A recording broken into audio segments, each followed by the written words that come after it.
Goeiedag my geloofsfamilie en welkom by hierdie week se boodskap. Dit is my voorreg om met julle dit te kan deel.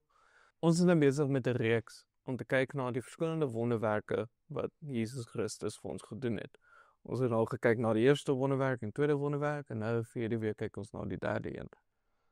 Nou die derde wonderwerk is 'n bietjie meer onbekend in my opinie, want ek het nog nie al van dit gehoor nie, ten minste my Sondagskool het dit nie behandel nie. Want in my Sondagskool het ons net Jesus tekeninge of Moses of Noag ingekleer. En dis maar dit. So die derde wonderwerk waarna ons kyk na hierdie week is in Johannes 5 vers 1 tot 9. Kom ons lees. Hierna was daar 'n Joodse fees en Jesus het na Jerusalem opgegaan. By die skaappoort in Jerusalem is daar 'n bad, in Hebreëus Bethsata genoem, met 5 pilaargange. In die pilaargange het 'n groot aantal siekes gelê, blindes, krepeles, verlamdes. Daar was 'n man wat 38 jaar aan sy siekte gely het. Toe Jesus hom daar sien lê, bewus daarvan dat hy reeds lank siek is, vra hy vir hom, wil jy gesond word? Die sieke het hom geantwoord, meneer, ek het niemand om my in die bad te sit, wanneer die water geroer word nie. En terwyl ek nog besig is om nader te gaan iemand anders voor my in. Jesus sê vir hom, staan op, tel jou slaapmat en loop. En dadelik het die man gesond geword, sy slaapmat opgetel en begin loop. So die verhaal van hierdie siek man, wie opstaan en loop, laat my dink aan die verlamde man, wie die dak afgesak is, en Jesus genees hom. Julle het ek al daai verhaal gehoor, dalk die episode in The Chosen daarvan gesien. Maar tog, hierso word ons nie gesê wat fout is met die man nie. Ons weet nie of hy dalk gestremd gebore of in 'n fratse ongeluk verlam geword het nie. Ons word hier spesifiek gesê dat hy verlam is nie. Ons weet net hy is siek en hy kan waarskynlik nie loop nie. Ons hoor ook dat hy vir 38 jaar lank daar lê. Nou dit is nogals 'n baie lang tyd. Ek seker julle kan daaraan dink. Ek is maar net 23 en ek het dan nog 'n hele paar jaar om te gaan voordat ek 38 is. So vir my hele lewe lank, sou ek dan daar gelê het, as ek nou hierdie man was.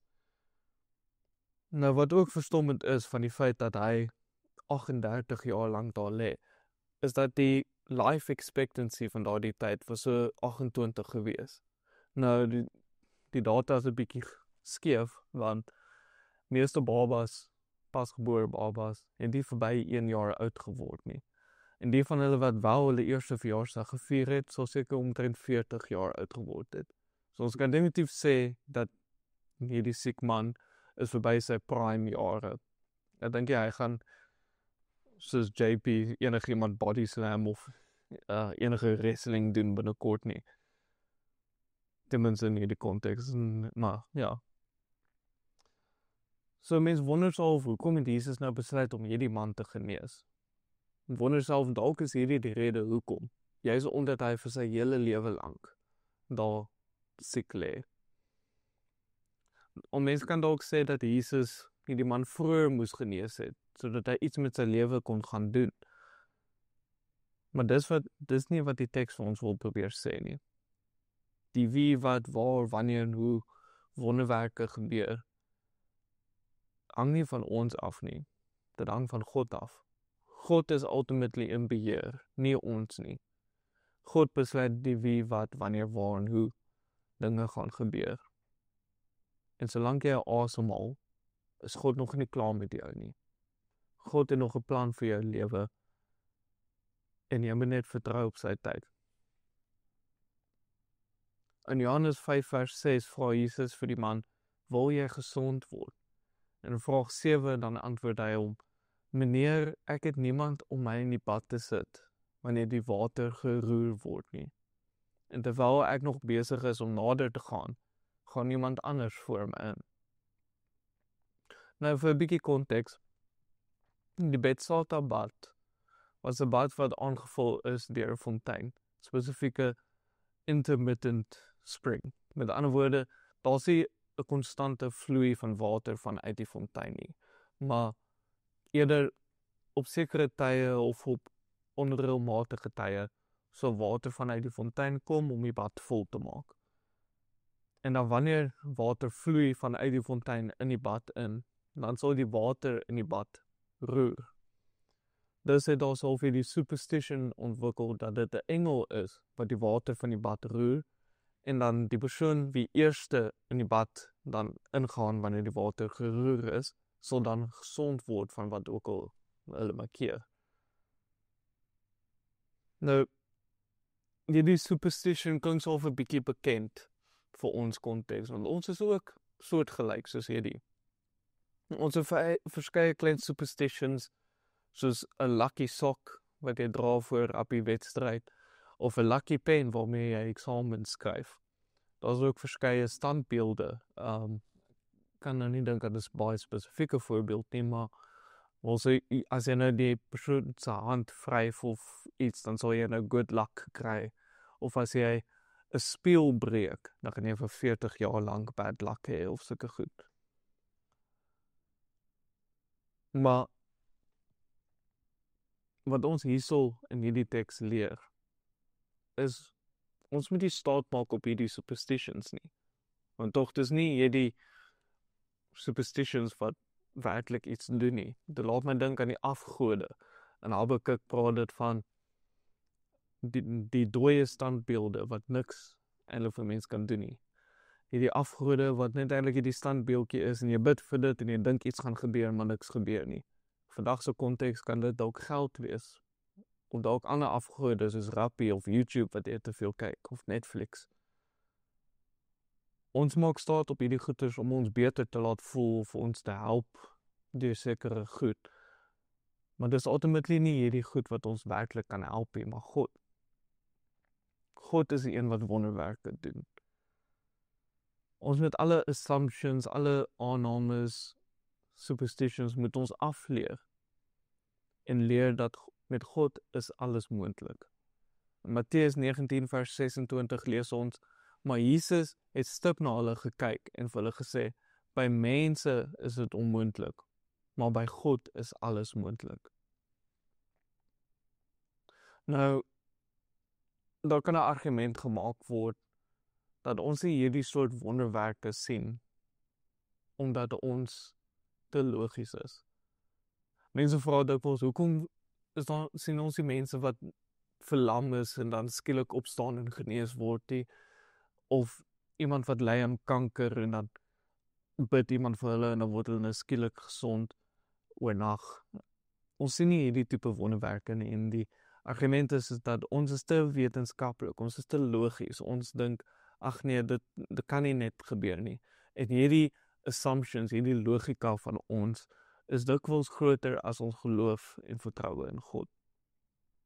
Met God is niks onmoontlik nie, alles is moontlik. En ons moet probeer hierdie assumptions, hierdie logika onleer, af te leer, en leer om te vertrou op God.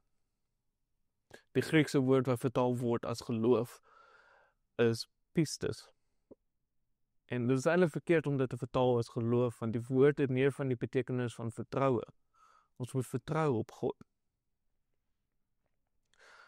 Nou, Jesus 'n vraag aan die siek man, wil jy gesond word, voel so 'n bietjie beledigend.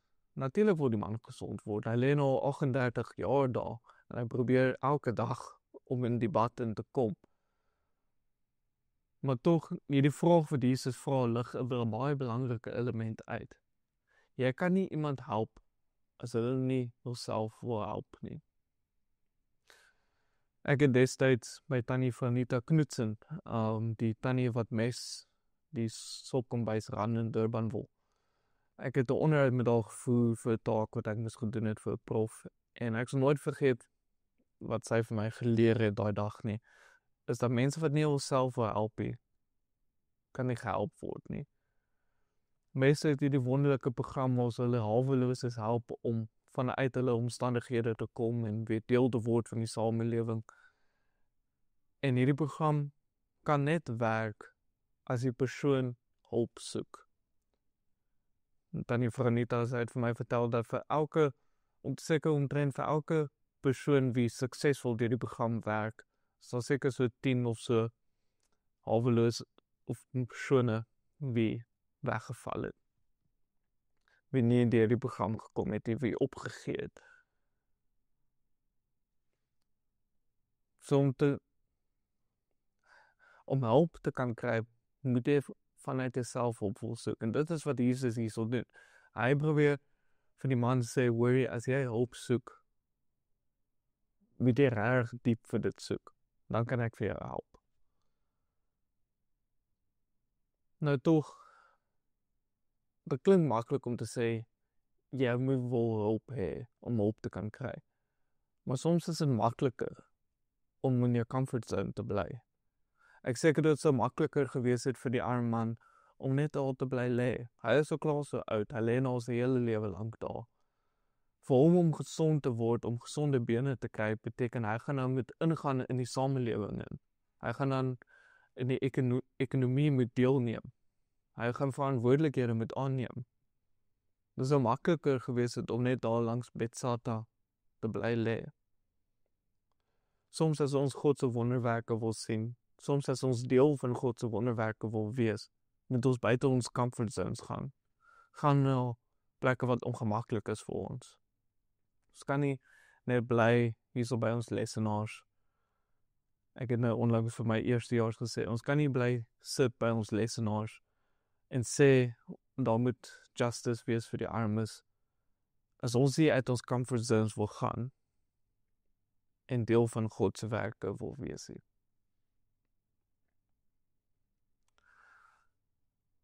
Nou, daar is baie verhale van genesing. En ek het dikwels 'n probleem met hierdie verhale, want jy hoor van hierdie wonderlike stories van mense wat uit rolstoele opstaan, wat genees, wat gesond word van kanker of so. En vir elke verhaal soos hierdie, is daar seker so 10 of 20 ander wat nie so wonderlik uitgedraai het nie. Nou, mens mag dalk wonder, nie wonder nie. Ek wonder nog steeds hoekom gebeur hierdie wonderwerke op ander plekke, maar nie hierso by ons nie. Dikwels in derde wêreld lande, maar hierso gebeur sulke wonderwerke nie. Nou, rule of thumb wat ons hierso kan volg, wat die prof al vir my gesê het, is God won't answer 100% of your prayers, you do not pray. Met ander woorde, as jy nie daarvoor bid nie, dan gaan dit definitief nie gebeur nie. Dit is nogals logies. As jy graag gesond wil word, maar jy bid nie daarvoor nie, dan gaan jy definitief nie gesond word nie. Dus soos as jy siek is en jy gaan nie dokter toe nie, dan gaan jy, hang af wat siekte jy het, maar dan gaan jy waarskynlik nie kan gesond word nie. Ek wonder so oor die argument van logika. Die argument dat ons is te logies, dit is hoekom sulke wonderwerke nie hierso gebeur nie. En dit is hoekom sulke wonderwerke in derde wêreldlande gebeur, is omdat hulle ken net God se vertroue, hulle het nie ander vermoëns om te kan help nie, hulle vertrou ten volle in God. Maar soms wonder ek vir ons konteks, dalk probeer God sorg vir die dokters in Durbanville Medikliniek, deur 'n paar pasiënte na hulle toe te verwys. Eerder as om hulle van self gesond te maak. Dalk doen God ook wonderwerke deur die dokters, eerder as om net self die mense nie op te wek, maar gesond te maak. Nou, ek het die enige wonderbaarlike wonderwerk stories wat ek kan vertel nie, ek seker tannie Edna en Arno het 'n paar. Maar ek het so 'n klein simpel storie wat ek kan vertel van toe ek 'n heel klein kind was. Het ek 'n gunsteling uitveer gehad. Dit was so 'n groen ding gewees met so, ja. En jy weet hoe klein kinders kan wees as hulle vreeslik mal is oor 'n spesifieke dingetjie wat hulle nou het. En eendag verloor ek nou hierdie uitveer. En ek soek die hele huis en ek kan dit nie vind nie. En ek soek deur my laaie en die uitveer is net weg. En ek maak my laai toe en ek vra vir God, hoorie, Here, help my asseblief om my gunsteling uitveer te vind. Ek sal baie dankbaar wees, en ek vra vir God in gebed om my te help om die uitveer te vind. En ek maak weer die laai oop, en net daar in die middel lê my gunsteling uitveer. Nou, dis 'n klein simpel storie, en ek wonder vandag nog hoekom God my eintlik gehelp het, eerder as om iemand te genees. Byvoorbeeld, my pa was vreeslik siek gewees 'n tydjie terug met 'n erge ruginfeksie. Ek nog gebid en verwag dat God hom oornag gesond gaan maak, maar dit het nie gebeur nie. En ek wonder toe ook in daai tyd, maar God het my gehelp om my uitveer te vind, hoekom help hy my nie nou nie? En so wonder ek, het God deur die uitveer storie probeer wys, dat God gee om oor die klein goeders. Jesus kon die siek man daar alleen gelos het. Hy was half van aan die einde van die average lifespan in daai tyd. God kon hom gelos het. En dis ook 'n klein wonderwerk. Dis nie 'n groot wonderwerk waaroor baie mense preek en goed nie. Maar tog God gee om oor die klein goed. Nou, my pa het dalk nie gesond geword oornag nie, maar vandag is my pa nog steeds lewendig. En hy is ten volle gesond, hy het ten volle herstel. En hy kap weer voort. Hy het nie oornag gesond geword soos wat ek wou gehad het nie, maar hy het tog gesond geword op die ou einde. God is in beheer. Hy besluit die wie, wat, waar, wanneer en hoe. En dit is nie vir ons om te besluit nie. En ons mag dalk nie altyd op die oomblik verstaan wat God besig is om te doen nie. Maar dalk na die tyd wanneer jy reflekteer, sal jy kan verstaan. God gee om, nie net oor die groot goed nie, maar oor die klein goed ook. En solank jy bid daarvoor, is daar altyd die kans dat God 'n wonderwerk kan doen. In Johannes 5, vers 9 tot 10, dis nou 'n bietjie na die wonderwerk wat gebeur het, lees ons die volgende. En dadelik het die man gesond geword, sy slaapmat opgetel en begin loop. Daardie dag was egter Sabbat. Die Jode sê toe vir die man wat genees is, dit is 'n Sabbat, dit is nie vir jou toelaatbaar om jou slaapmat te dra nie. Jesus kon die siek man enige dag in die week gesond gemaak het, maar tog het Jesus besluit om hom op die Sabbat gesond te maak. Nou, in die konteks van daardie tyd, het die Fariseërs die lang dokument genoem die mitzvot opgestel, wat 'n lang lys van do's en don'ts is. Lang lys van wette, van goed wat jy mag en nie mag doen nie. Daar is onder andere 613 wette in hierdie lys. En van daardie wette is 248 van hulle positiewe wette, met ander woorde wette wat jy mag doen, en 365 negatiewe wette wat jy nie mag doen nie. En vanuit hierdie 613 wette is 39 van hulle van toepassing op die Sabbat. Nou, net om te wys hoe bizar van hierdie wette is, die een is dat jy mag net 2000 cubits loop op die Sabbat, buitekant die stad. Met ander woorde, buitekant die stadgrense, mag jy net ongeveer 960 meter staan. Mag jy meer nie, anders is jy teen die reëls van die mitzvot. En dan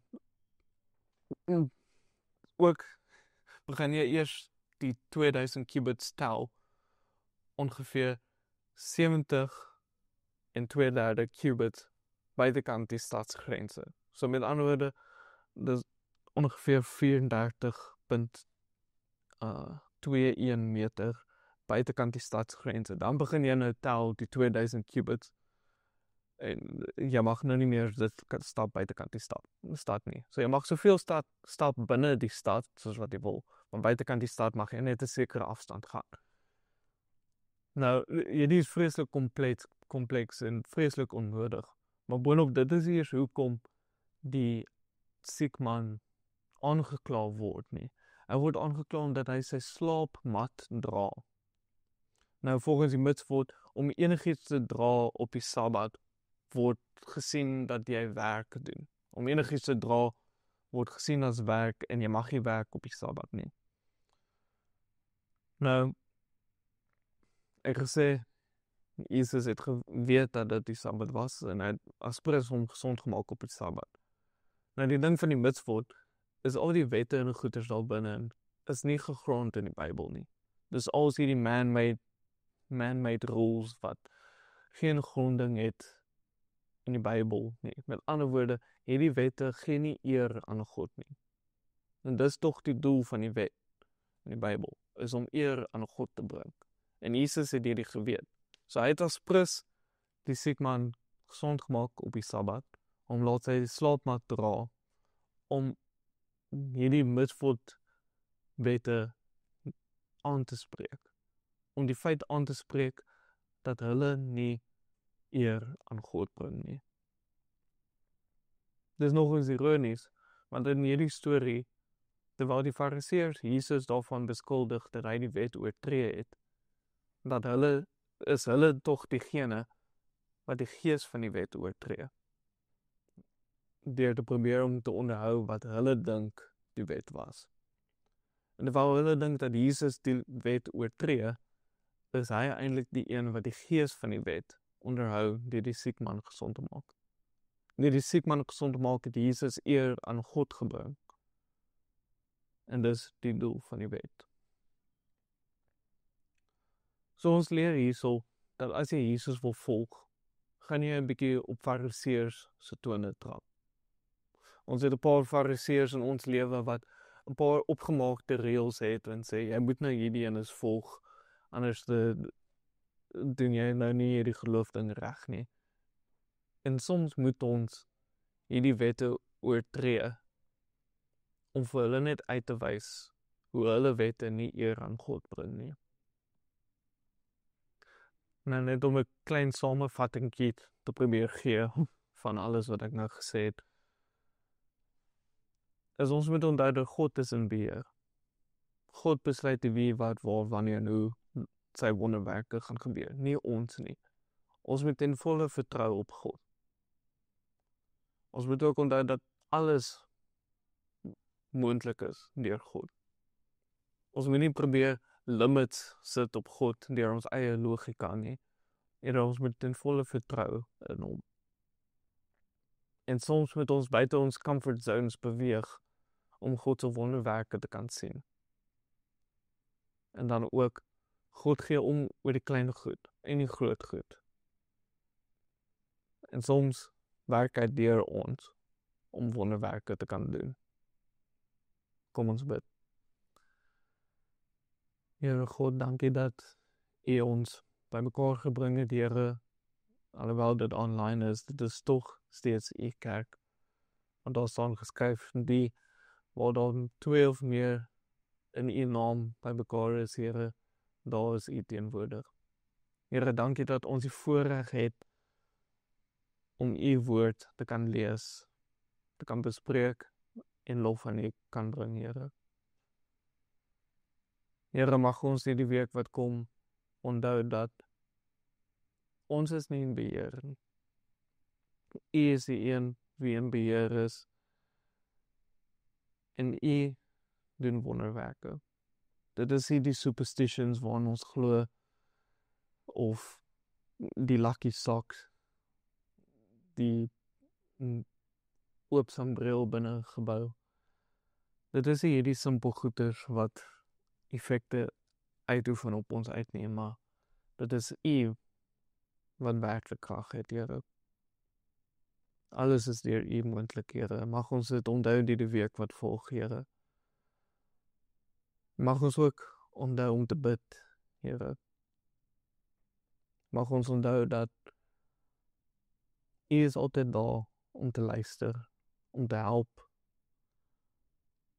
En dit is so maklik as om net te sê, Here God, help my. Here, wees saam met ons hierdie week en mag ons weer by mekaar kom, Here, in U teenwoordigheid. Bid dit in Christus naam alleen. Amen. Tot ziens en tot volgende week.